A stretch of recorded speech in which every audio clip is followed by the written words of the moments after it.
Good afternoon. Welcome back to Global Media Network, LLC. Passionate World Talk Radio Network is a wholly owned subsidiary of Global Media Network. Educate, enlighten, and entertain.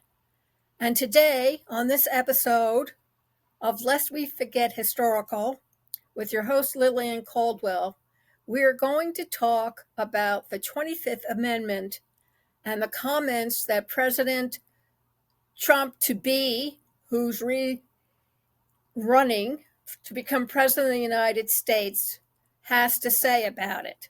Now, the 25th Amendment of the Constitution is what happens when or if the president becomes incapacitated or sick or worse, assassinated, that the vice president goes and takes over until a replacement is either voted into the office next presidential election, or the vice president remains in the office until the term has officially ended.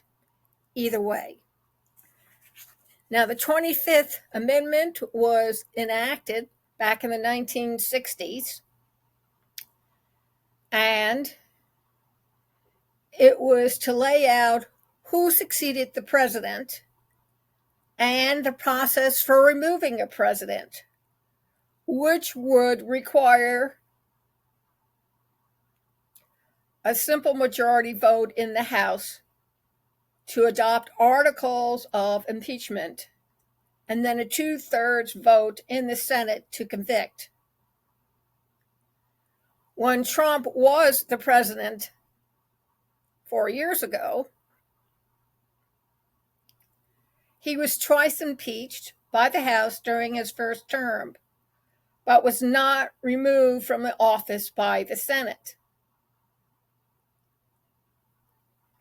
Does this have anything to do with it?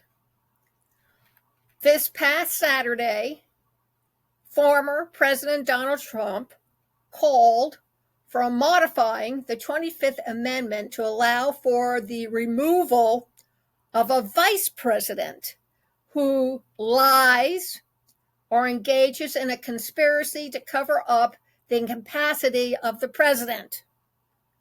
I wonder which viewpoint or perspective is going to be held to determine whether the vice president is lying or engaging in a conspiracy. Very interesting verbiage here. Pay attention, because this will affect you not only for the 4 years should former President Trump get reelected, but long after he becomes dust. So let's talk about it. A political non-starter and his latest escalation of attacks on the president, Joe Biden, and the change on the Democratic ticket. So why is he doing this now? Does make you wonder why he didn't try anything like this during his presidency, especially when Vice President Pence did not agree with him when his words motivated a crowd of citizens to take the law into their own hands and storm the Rubicon, i.e., the White House.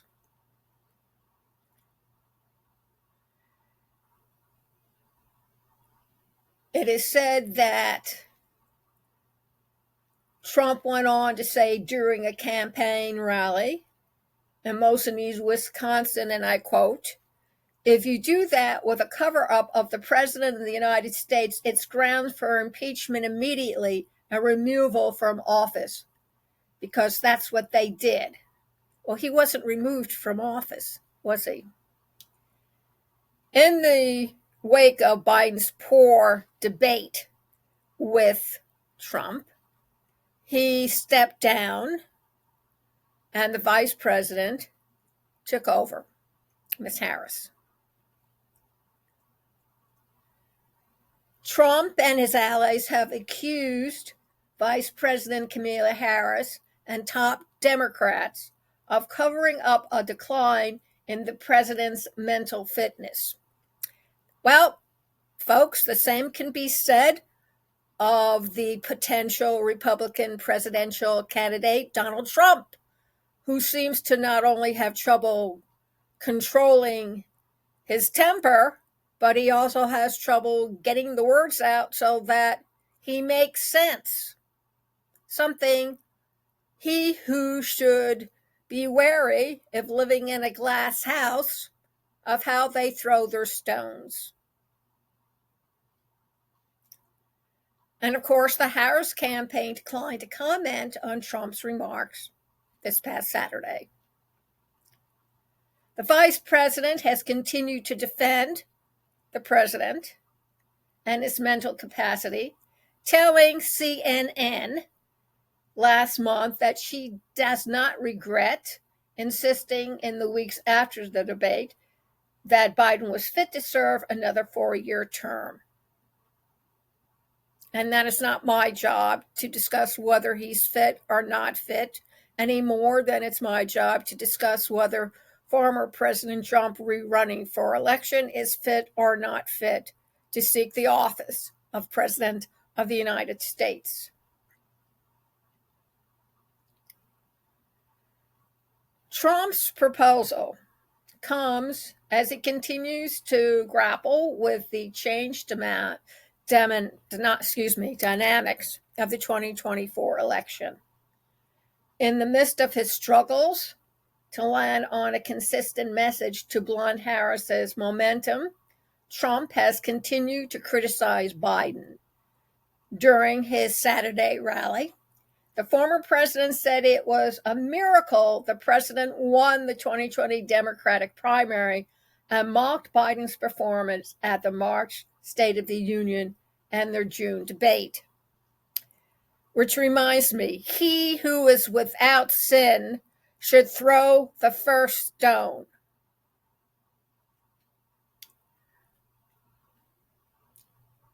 And he goes on to say, quote, "We're run by stupid people. Stupid people. And we found that out at the debate with Joe. How did that work out?" Well, Mr. Former President, you have your debate tonight with muted microphones. How does that work out? Is that to protect you or what? I would be very careful what I say in case my words come back to haunt me. The 25th Amendment was put together, lays out the presidential succession and the process for removing a president, which we already discussed and mentioned in the beginning. The thought that Trump has already called out ahead of time that he wants to alter the 25th Amendment invokes past calls to remove him from office. Seems like everybody is being impeached these days. It doesn't have quite the ring of authority that it once held, since everybody seems to be tarnished with the same brush. Some members of the former president's cabinet discussed using the 25th Amendment to remove him after the January 6, 2021 attack on the U.S. Capitol. Something that the former president seems to have forgotten or possibly ignore because he has his own agenda and he will follow it to his logical conclusion. So what is your logical conclusion? Your call to action is to let us know here at Passionate World Talk Radio, earmarked for Lest We Forget Historical, whether or not the former president of the United States, Donald Trump, has a good idea about revising the 25th Amendment or to leave it alone with the understanding that it may come back to bite him? And how does it relate to his attitude about becoming the president of the United States all over again? Is it a bid for power, the way he made his bid for the January 6th insurrection? Or is it something that he really feels should be addressed so all Americans have the right to know what their political rules are and what they can do to choose the best candidate to represent them in the Oval Office? So text us at 484-364-1032. You can use your real name and avatar, or just say anonymous, and this is what I believe, or this is what I think, or this is what I'd like to see happen. Let us know, and we will include your comments in the next Lest We Forget historical episode. Thank you very much for listening. This episode, the 25th Amendment and Donald Trump, is brought to you by artificial intelligence. And if you want to give it a try, go over to https://esc73.try, ruby.ai, try it out, and then sign up. Or, as it used to be said by Wendy's, try it. You'll love it. And also buy the obstacle training course for podcasting. Go over to https://educational.passionalworldtalkradio.com/masterclass. You can thank your lucky stars that you finally found somebody who can help you, a middle school, high school, college, use podcasting within their educational curriculum and take it on to other opportunities that you will encounter. Or for the person who's already podcasting, wants to podcast, or wants to sharpen their skills, please go over and sign up. Thank you once again. Have a great weekend, and we'll see you next Friday.